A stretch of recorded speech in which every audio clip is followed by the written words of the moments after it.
been so many places in my life and time. Sung a lot of songs, made some bad times. I've acted all my life on stages, 10,000 people watching, but we're alone now, and I'm singing this song to you. There's that moment in time that can change everything. For any vocally talented singer, auditioning for a top competition reality show like NBC's The Voice can be nerve-wracking, somewhat intimidating, and yet, when you've been living, breathing, and imbrued in music, especially gospel music, a moment in time like that can happen often, especially when your gift is used to glorify God. All the shine of 1,000 spotlights, all the stars we steal from the night sky will never be enough, never be enough. Towers of gold are still too little. These hands could hold the world, but it will never be enough, never be enough. All I can say is wow. Interludes concludes its celebration of Black Music Month with international recording artist Jesse Campbell, a finalist with NBC's The Voice, single father, and a Chicago native who became resilient through his triumphs and setbacks in the music industry. Through it all, Jesse became a vocal warrior in R&B and gospel, illuminating a path for other singers and vocalists throughout this country and the world. Welcome to the resilient journey of Jesse Campbell. I'm Val the Voice Johnson, and this is Interludes.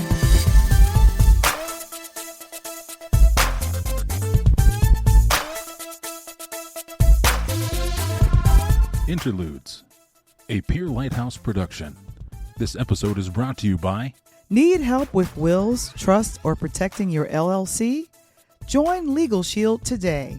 Text the word legal to 347-652-0243 for more information. And now, all the way from the south side of Chicago, give it up for your host, Val the Voice Johnson.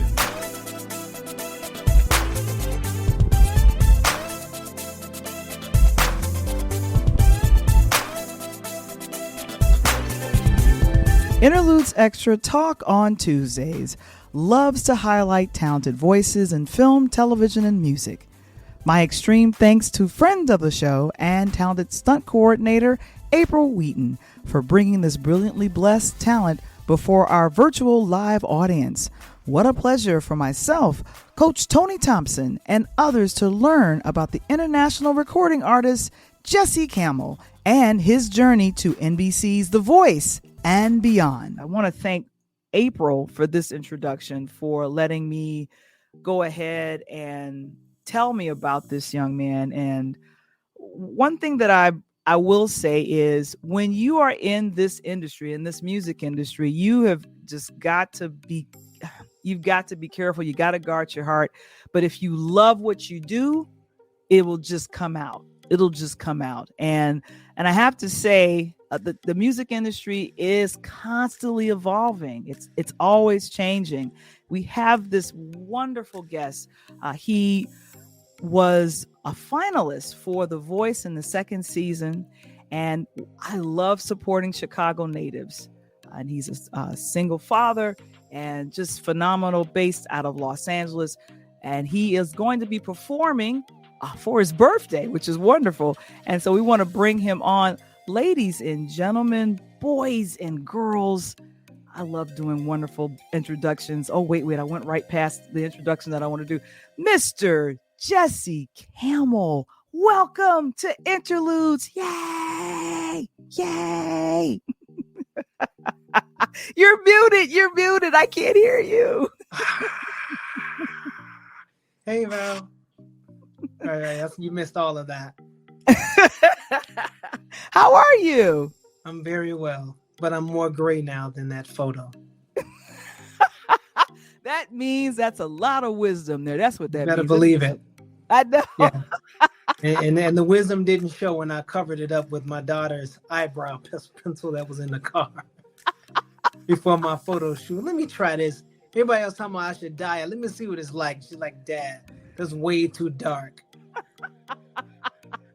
What is going on with that? Mm-hmm. Yeah. Oh my gosh, that's amazing.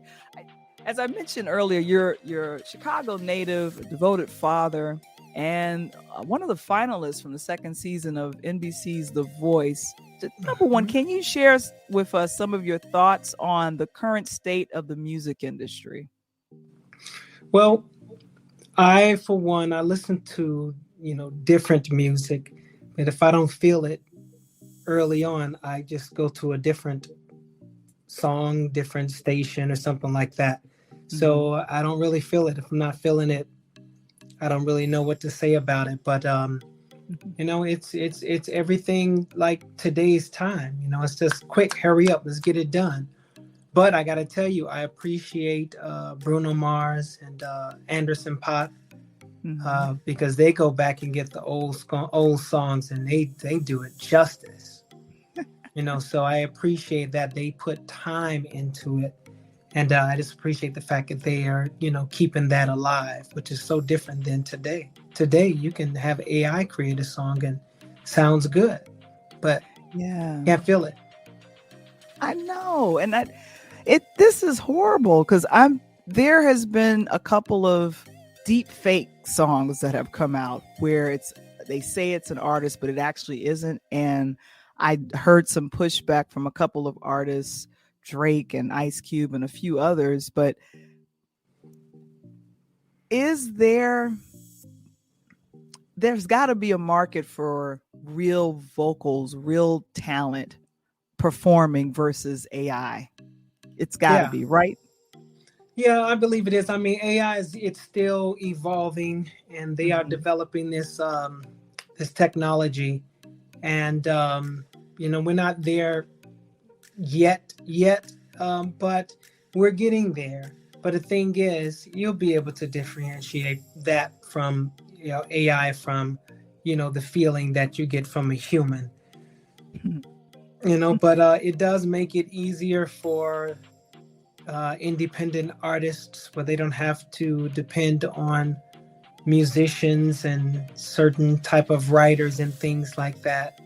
I kind of have mixed feelings about it, but I, for one, I don't even like to use auto-tune when I'm recording, certainly when I'm not performing. So when it comes to AI, I don't feel it whatsoever as it pertains to my performing. So, and I just try not to judge it, but it is what it is. And it's what the young people, how they express themselves. And if there's an easier way for them to do that, a more efficient way, I should say, then, more power to them. What advice would you give someone, trying out for, let's say, The Voice or American Idol or some type of competition song, or I want to call it reality shows? What advice would you give someone entering into that stage and going for being discovered in that regard? Is that a great way to be discovered or develop your career? Well, Val, I mean, it's like what they need to understand is that when you sign up and you sign on that dotted line, it's anything goes because it's reality TV. And a lot of people don't understand how much scripting goes into that. And that's like one of those things you don't really talk about. But if you go into it with the mindset of exposure, that's what I'm doing. I'm getting exposure. Then you're okay. Don't be attached to the outcome. You always go and you do your best. You prepare for the worst as far as standing in line and prepare for the no's. But as long as you continue to do your best and continue to audition over and over and over again, hey, you'll get to the point where you may accept the fact, you know what? I did my best. And when it's all said and done, you want to be able to know that and say that to yourself. So in my case, I did everything I knew to do, raising my daughter and making the sacrifices. Just after auditioning multiple times for America's Got Talent, X Factor, and The Voice, I was like, wow, God, you know what? I didn't spend money. I've gone to different cities, and I'm just grateful for the opportunity and all of the things that you've blessed me to do in the past prior to this auditioning process. And I'm just grateful. So, all right, what are we going to do now? Because I did that. There's no looking back. There's no feeling sorry for myself. I know I did my best. And if they don't feel that I'm good looking enough, that I have a single dad raising a gorgeous, intelligent, a loving daughter, and a great voice, then hey, they must not be looking for this. So how am I going to continue my education in spiritual psychology? Because it's really expensive. So longer story shorter, I knew I needed like $1,600 in 2 weeks. So when I flew back home, I said, well, I'm just going to accept singing engagements for whatever people could afford. And I'm going to go and sing on 3rd Street Promenade, which is what I had to do to make it through the first year. And the school was the University of Santa Monica, a school of spiritual psychology. So that was on a Sunday when I made that vow to myself. But that Wednesday, someone called and asked me to do a mini concert at their church that following Sunday, just 4 days later. So I'm like, okay, great. Thank you, God. We're going to get the money we need. Yes. So because I charged a lot of money. So he said, okay, well, we got a $75 honorarium for you. And I'm like, oh, hell no. I wish I would. And something said, you said. And I was like, oh, I couldn't even get the thought out. God, man, I sure did, didn't I? I said, okay, sir, I'll be there. So I showed up. And I began to sing the required 4 songs. And there was such a reciprocating love that I ended up singing 7 songs. Wow. And by the time I left, she allowed people to give into my hands on their way out the door. And I left with $780. Wow. So the next day, after having half of what I needed, the speaker called. And the speaker was Della Reese, Touched by an Angel. There you go. And she called and she said, baby, I was so moved by what you did. I called a son of mine, and he has a show called The Voice. Now, I couldn't remember your name, so I told him it was Austin Powers. So when you when you meet him, tell him that's your stage name, but your real name is Jesse Campbell. Now, we need to get him some music. I rushed home, got her the music. She got it to him. The next day, after auditioning in 2 different cities twice, they asked me to be on the show 30 days into their 2nd season. So I had favor. And it just happened as a result of me being true to myself, doing what I know to do, and keeping my word. So I've been working on integrity for some years now. And as a result of that work, it brought about great results. And that's how I made it on the show. Now, I performed 5 times before over 30 million people each. I had a vision board of making it onto a reality show it was a year before.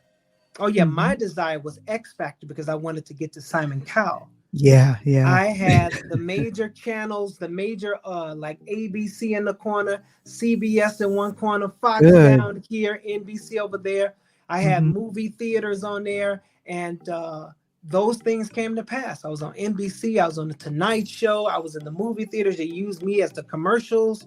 So it actually came to pass. So whatever you think and you feel about is what you're going to bring about. Hopefully you're going to think and feel something good, as I did. And it literally manifested after I did the work that's required that goes along with the faith. And then it actually produced results after I did everything I knew to do and just said, I'm grateful, God. And when my time ended on the show, I went off like a champ. I said, I lived a dream. And the reason why I say I went off like a champ is because they removed me in an unjust way. And I later was asked to be a part of a lawsuit to sue The Voice Wow. and the creators of the show. Wow. But I chose not to, because I Mm. said, I'm going to let God fight my battles, and I love this industry, and they're not going to blackball me. But they did blackball me to cover their tracks. But I still didn't sue them. And because Della Reese is the one that got me on the show through Mark Burnett, and he and I became pretty cool. So then that means I would sue him as well. So I'm like, you know what, God, I'm going to let you fight this battle. But before I got to that place, they released me. And when Carson Daly gave me the microphone, when it was a shocker to everyone, I said, you know, I lived a dream, because the world didn't know I had a vision board. But I lived a dream, and how I relate to myself while in the process becomes the process, and I'm grateful. So as a result of me being grateful for all that God had done for me, as a result of the gift of making room by traveling with Creflo Dollar, T.D. Jakes, singing on different gospel artist albums, and having been to 12 countries singing good news, then I end up saying I'm grateful when they released me from the show, and I'm still receiving things to be grateful for, like being here with you, Val. Oh gosh. Oh, amazing. I knew your story was incredible, and that's kind of that, I want to call it the Chicago resilience and Yeah, I like God resilience. And like that.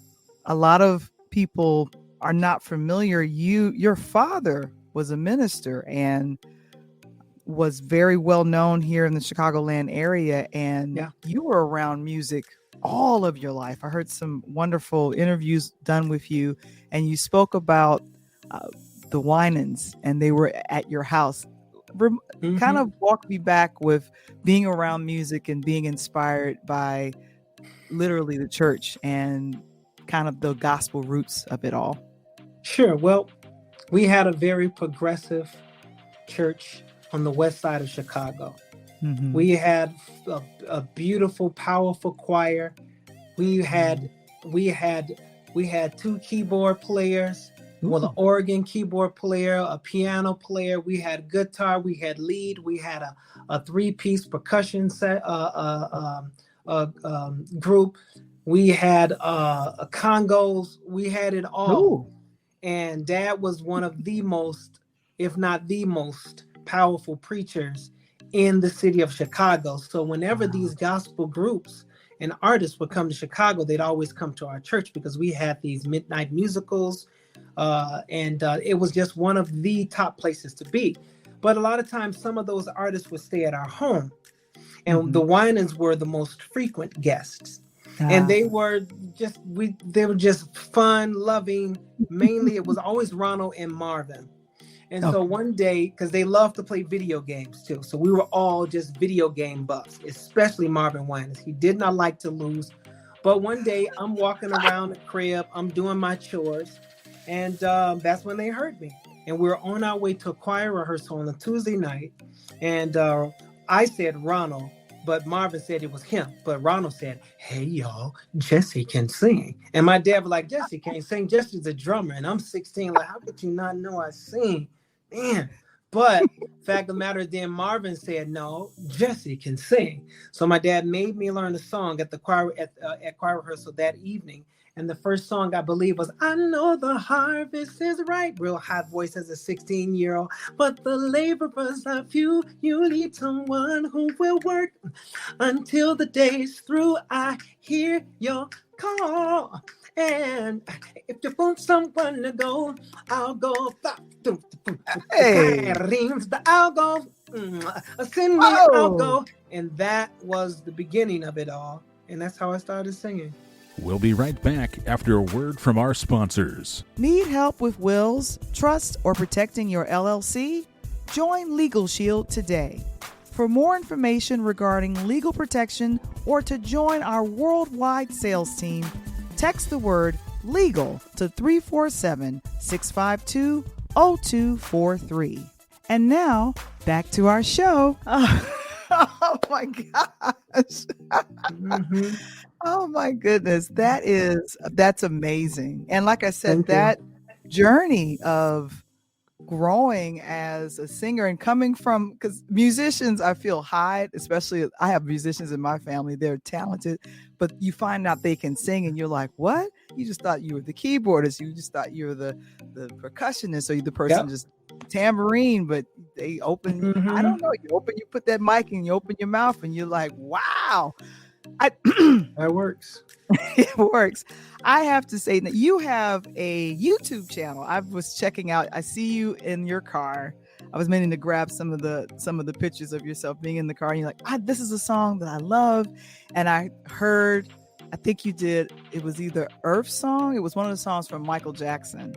And I remember thinking, I remember Michael singing this song, but why am I getting emotional listening to Jesse sing this song? And then I remembered you being on the Voice. And I remember I told you I'm like Issa Rae. I root for everybody black. No diss to anybody else. So I remember voting for you and cheering you on because they're like, yes, he's from Chicago. And I'm like, yes. What I'm going to do, Coach, if you're here, I think I see you. I'm going to see if he has any questions for you. This is another Chicago native. Coach. What Tony up, Coach? Thompson. Hey, we south side of the city, though, Jess. I forgive you. It's all good. You know how back in the day that was, man. But hey, man, I really appreciate you. I like, and also, by the way, you're gonna respect this. I am in now Nashville, Tennessee, home of the Winans. really? Oh yeah. BB, CC, and CC. You didn't know that about? Yeah. Nashville, native, born and raised here. Very good friends with Oprah Winfrey. They do a lot of things in Nashville for the gospel community. It's awesome. Yeah, that's true. And I have to say that staying resilient, and I'll kind of wrap with this. What has been, I want to say, your North Star in keeping you encouraged through the ups and downs, being in this music industry and performing? Well, I mean, my daughter played a big part, but I am one, and when I perform on a Sunday evening for my birthday bash concert, I'm going to tell them the story, and I'm going to tell them the story toward the breakdown of "Cause I Love You," Lenny Williams.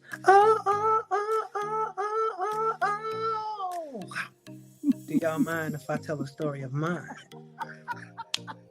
I love me some Lenny Williams, but hopefully y'all got enough from the first part of the song. But now I need you all to hear me.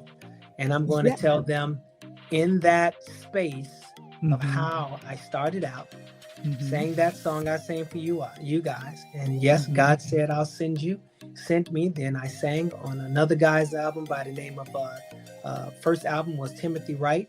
Master, can you use me? Sing just a little bit of that.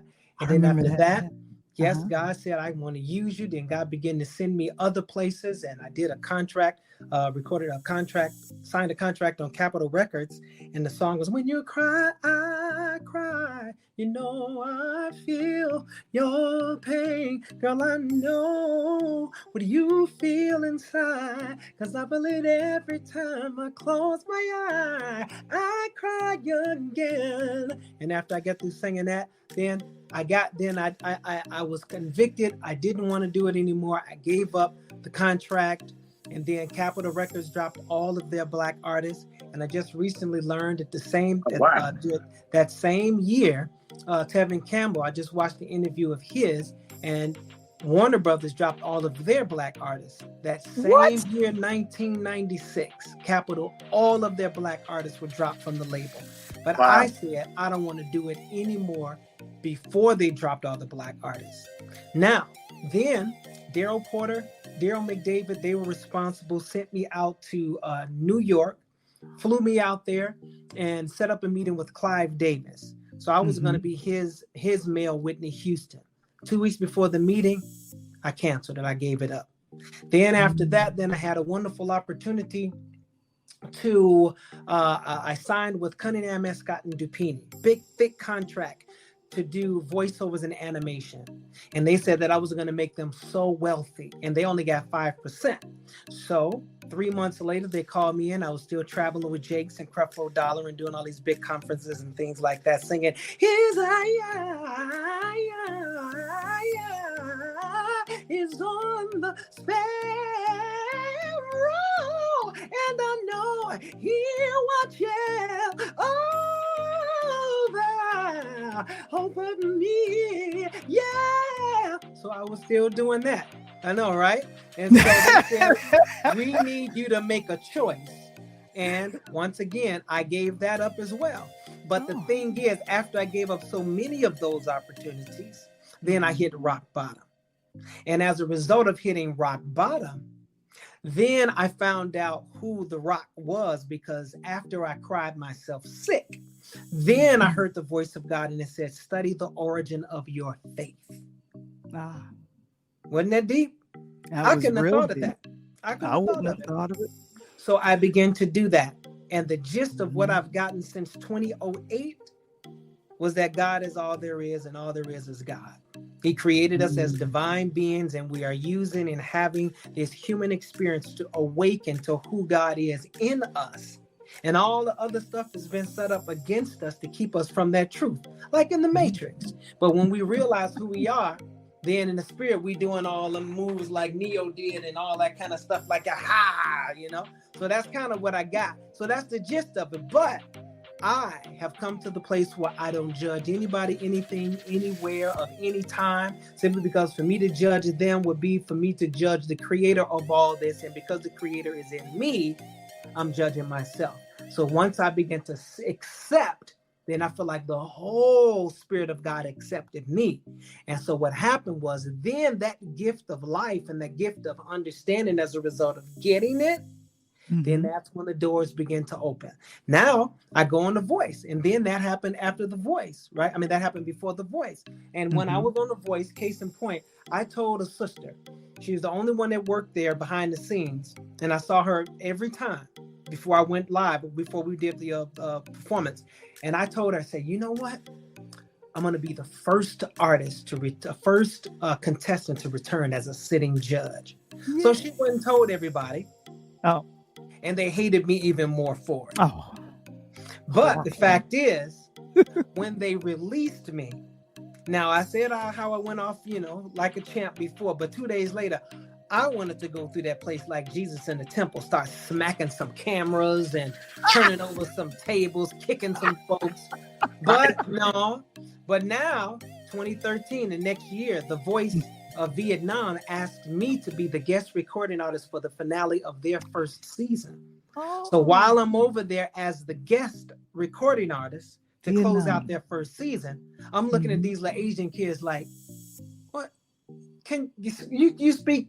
You go tell her to come here. She just butchering Halo. Come here. Okay, look, I need you to say, hey, throw it out there. Hey, good. Now say low. Not yo, but low. Now put it together. Halo. Very good. Very good. Now go get him over there, because he's just tearing Michael Jackson up and he's just hurting my heart. Tell him to come here. All right, now look, let me help you out." So fact of the matter is, then they offered me to be one of the 4 sitting judges on The Voice of Vietnam. Now, I said all that to say this, because I was still raising my daughter and I didn't want to uproot her from the possibilities of having a better and a closer relationship with her mother, I chose to give it up. So when I said earlier that my daughter was a big reason, because I needed to provide for her and this was the best way, now that my daughter just graduated from college, San Diego State University, in the field of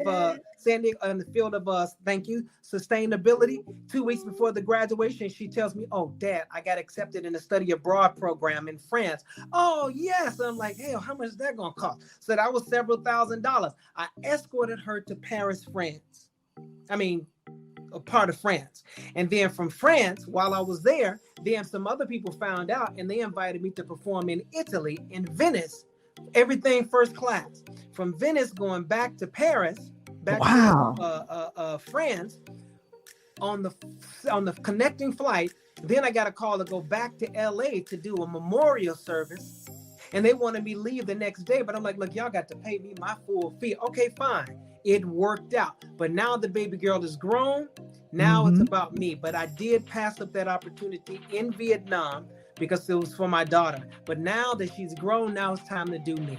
It was my faith that kept me. It was meant for me to go through the hard times. It was meant for me to go through all of the ups and downs while getting the understanding to come to know who God is in me. Therefore, I don't hold any judgments. I just try my best to love everybody, not judge them. And as a result, it has been directing my path to the point now I'm working with 4 different producers, and I'm putting on this concert in Chicago, my birthday bash concert, where it's the first of many to come. And I'm just ready to take whatever spot God has for me in this industry. Wonderful. And definitely. I dropped the DJ for you, Jesse. Let me know, baby. I pack up an old school 80s, baby. So we drop some house music, some old gospel house. Yes. I come back home and do it just like we got the old Hot Mix 5 in Jackson Park, baby. Woo, nice. So you willing to come back to Chicago to do some of that? I'll be home, and matter of fact, I'll be home next weekend. While I'm there, we can sit down and talk about some things. I'll make sure Val get you my info. All right, I love it. And so sounds good. And so Jesse will be at the Infinity Center for the Arts, the Sanctuary, and that's here in Chicago. There's the information. I'll ask Kevin to put the information in the chat, but go ahead. It is this coming Sunday. This is a great concert to go check out. Sunday, July 2nd. And the showtime is 6:30. People should get there early, right, Jesse? Doors open at 5. Concert starts 6:30. I'm off the stage at 8 o'clock. I am very prompt. I'm try to stall a little bit, but not much because the parking, it's just street parking, but they said it's usually no problem. And I think I'm the only one in this big converted church into an entertainment space for the arts. So that means there should be more space. But what better place for me to perform than in a situation like that? So after 8 o'clock, then we're going down to the area where we've got a DJ down there doing his thing. Next time I know now, Coach Tony. But the fact is, we're going to be down there. We're going to dance for about 2, maybe even 3 hours. And hopefully somebody going to get wise and bring me a big cake. Hey, shoot. But we're going to be down there having a good time for about 3 hours, 2 to 3 hours afterwards. So. Oh, wonderful. Thank you so very much. And guys, for tickets, please call 312-421-4600. He's an excellent moderator. I love him. And I'll go ahead and put the link to those tickets in the chat as well. Mark says you're looking real sharp in that poster, Jesse. Yes. Thank you. I've been in Planet Fitness trying to fit in that jacket ever since I've been here. They know me by name at the Planet Fitness in Tinley Park. There you go, baby. Oh my gosh. Jesse Campbell, thank you so very much for joining us on tonight. When April told me about you, I knew I had to have you on, and you were the perfect, wonderful culmination of June being Black Music Month. You are music, and God has definitely blessed you and your voice. We thank you, and we're going to be encouraging folks to come see you July 2nd, Sunday, to celebrate. Yes, ma'am. Thank you. Well, hey, but also now, if you guys follow me, I remember performing in Hollywood. Sometimes I perform with these 20-year-olds. I gotta tell you, Coach Tony, that's the challenge, because I'm like, no, I want you to play it this way. But no, it's gonna be okay. No, don't have me call you a name. I want you to play it my way. No, it'll be okay. What do you mean it's gonna be? All right, just do it. Hey, that's because you use the real instrument and they use the stuff that's made up. Man, look, they made it up. They did what they did, and I did what I was gonna do right on top of them. And I told Val, I had to get Val, and Val, I love you to death, you my girl, but I gotta protect my girl, Patti LaBelle. The reason why the people that was talking earlier, the reason why Patti LaBelle had problems, she did not forget any words, and she did not have a bad performance. What happened was the people that was in the audience were so tall, they stood up in front of the teleprompter, and Patti could not see the words. So as she was singing, the words kind of blurred out. So, because she's Patti, Obviously, you could say she should have learned the words, but when you're a star, you got to learn another star's word or album or song. Sometimes that's difficult without the words. So when the people kept jumping up and they were cheering and cheering and cheering, they kept blocking the teleprompter. That's why it sounded choppy, not because she lost her place or lost the words. Oh, yeah. And that happened to me when I was in Italy. I said, well, I can do these songs, but I need the teleprompter. And they had the teleprompter, but he didn't have the right person working it. So he spoke Italian and he didn't know how to follow me. And I'm like, I'm like, man, this is horrible. So, but I said never again. And I had to sing Michael Jackson's Man in the Mirror. Yeah, they messed up the words. I'm looking for the right. No, you singing the wrong words. Yeah. So that's Imagine Me. I'm looking for no. You look for the teleprompter for the lyrics. Right. Hey, that's what it sounds like without the teleprompter. Yeah, right. Exactly. Yeah, that's exactly. Thank you for representing like that. But it happens, sometimes it's technology. And sometimes, like when I did the performance in Vietnam, the only person there that could speak English, he was telling me he was doing this. And I'm like, why is he doing that? I'm still performing. So I just pulled my in-ear out, and I want you to know that the audience had a totally different pitch key, and it was about 5 seconds faster. Wow. Technology. Wow.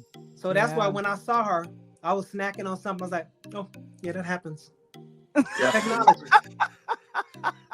Guys, I felt horrible, but it happens. I know, and I felt horrible too because I love Patty, but I was just thinking, what happened? And she says, "You see what's happening, right?" And she powered through, and then, then Lakeisha said exactly. But I'm sitting here going, "Oh my gosh, this is Patty. How come? Why was it acting in that way?" But that makes Coach. That makes complete sense. And the last thing, Valerie, is that age. A lot of Stevie Wonder forgets his words to his own song. Yeah, Snoop Dogg said that, but that's a lot of weed. Yeah. It happens.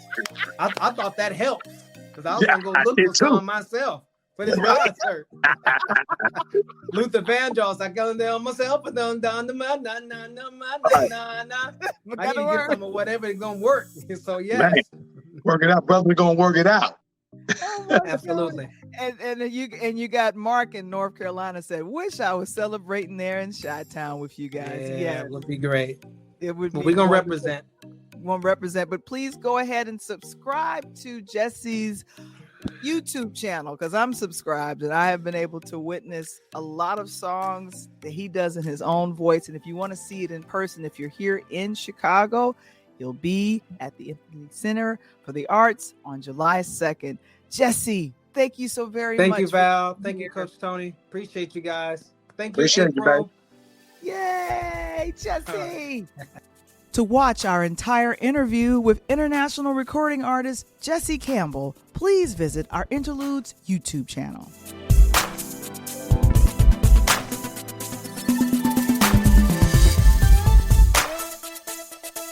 Have you seen it? It's entertainment reviews, fabulous interviews, and sports you can use. Interludes Extra presents Talk on Tuesdays. Join us every Tuesday at 8 p.m. Central, 9 p.m. Eastern, live in the chat.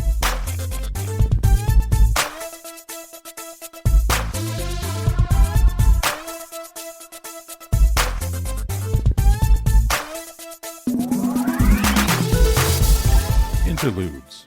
Original concept by Valerie Johnson. Written by Michael Womble. Produced by Michael Womble and Valerie Johnson. Original intro and outro music produced by Kendall Nesbitt. Interludes, a Peer Lighthouse production. This episode is brought to you by... Need help with wills, trust, or protecting your LLC? Join Legal Shield today.